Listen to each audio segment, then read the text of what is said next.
वरुण जी आपसे एक बार पूछूंगी, ये करप्शन नहीं जोड़ रहा है, करप्शन तो जोड़ता, लेकिन साथ ही साथ जो आप लोगों की अपनी राजनीतिक महत्वाकांक्षाएं हैं वो उखाड़ रही हैं, वो दरारें ला रही हैं। अब आज अधीर रंजन चौधरी ने कह दिया ममता बनर्जी हमारे लिए इंपॉर्टेंट नहीं है, हमें उनकी जरूरत नहीं है, उन्हें हमारी जरूरत है।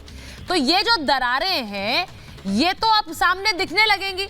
भले ही भ्रष्टाचार का, प्रधानमंत्री ने कहा भ्रष्टाचार का गोंद है इन्हें साथ लाएगा, लेकिन ये दरारें जो है, वर्चस्व की जो जरूरत है वो दरारें दिखाती रही। देखिए, प्रधानमंत्री जी ने क्या कहा वो तो सबने देख चुका, कितनी बार क्या क्या वो घोषणाएं कर चुके, उस पर मैं नहीं जाता। लेकिन जो आप दरारों की बात कर रहे हो, देखिए विपक्ष एक लोकतांत्रिक गठबंधन है, वो पुलिसिया गठबंधन तो है नहीं कि ममता जी भी कुछ नहीं बोलेंगी, मैं भी कुछ नहीं बोलूंगा, आम आदमी पार्टी केजरीवाल भी कुछ नहीं बोलेंगे। लेकिन एक संयमित भाषा होती है, एक विपक्ष का एक आचरण इनको जनता के सामने पेश करना चाहिए कि हम एक हैं।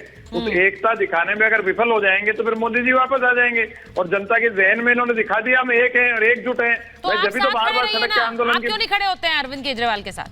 आप लोग उन्हें ज्ञान ज्यादा दे रहे हैं, आप उनके साथ खड़े नहीं होते। ज्ञान कहाँ दे रहे हैं? आपको भरोसा नहीं है कि वो सच बोल रहे हैं?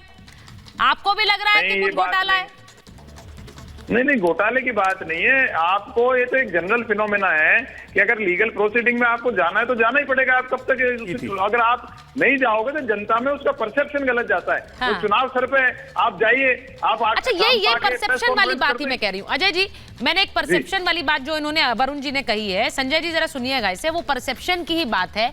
जब अरविंद केजरीवाल पहले कहते थे कि भ्रष्टाचार पर जीरो कॉम्प्रोमाइज है, हम नहीं करेंगे भ्रष्टाचार और ना सहेंगे भ्रष्टाचार, उन्होंने जिन जिन नेताओं पर भ्रष्टाचार के आरोप लगाए, चाहे वो लालू यादव थे, सोनिया गांधी थी, राहुल गांधी थे, वो सब आज उनके साथ इस बैठक में बैठे थे जिसकी तस्वीर मैं चला रही हूं, उन सब के साथ वो बैठे हुए हैं। तो फिर भ्रष्टाचार के साथ कॉम्प्रोमाइज तो वही हो गया, जिस पर आरोप लगाते थे उसके साथ बैठ गए जाकर। नहीं, भ्रष्टाचार का जो इनका डेफिनेशन है अरविंद केजरीवाल जी का, वो मौसम की तरह दिल्ली के बदलता रहता है। जब इनको सूट करता है तो लालू जी ठीक हो जाते हैं, या राष्ट्र के रक्षा के लिए ये लालू जी से हाथ मिला लेते हैं, और जब इनको सूट नहीं करता है तो एक थी कांग्रेस हो जाता है।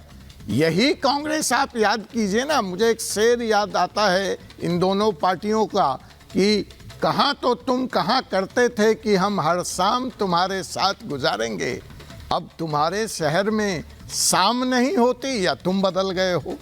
एक दूसरे के ऊपर जिस तरह का बयानबाजी कांग्रेस और आपके लोगों ने किया और आज गलबहियां कर रहे हैं, दिल मिले न मिले हाथ मिला रहे हैं, तो वो जनता देख रही है कि अवसरवादिता की यह राजनीति का पूर्ण विराम दिल्ली में लगेगा, और दिल्ली के वोटर इस बार इनको बाहर का रास्ता दिखाएंगे सदा से, दिल्ली से नहीं, पांडे जी का राजनीति से, राजनीतिक इतिहास का अंत होगा। छोड़िए साहब, अब 2024 देखिए और नरेंद्र मोदी की सरकार। सुनीता जी, आपके सामने एक बात बोल के जा रहा हूँ, कांग्रेस वालों को समझ आए या नया आज समझ में आ जाना चाहिए। यदि ये जो भी गठबंधन के लोग हैं, नरेंद्र मोदी की सरकार, चाहे हेमंत सोरेन, अरविंद केजरीवाल, अभिषेक बनर्जी, तेजस्वी, ये सबको ईडी समन भेजकर अरेस्टिंग के प्रोग्राम बना रखी है, जिससे कि इसमें टकराव हो और ये लोग टूट जाएं और टूट करके एक साथ ना जाएं।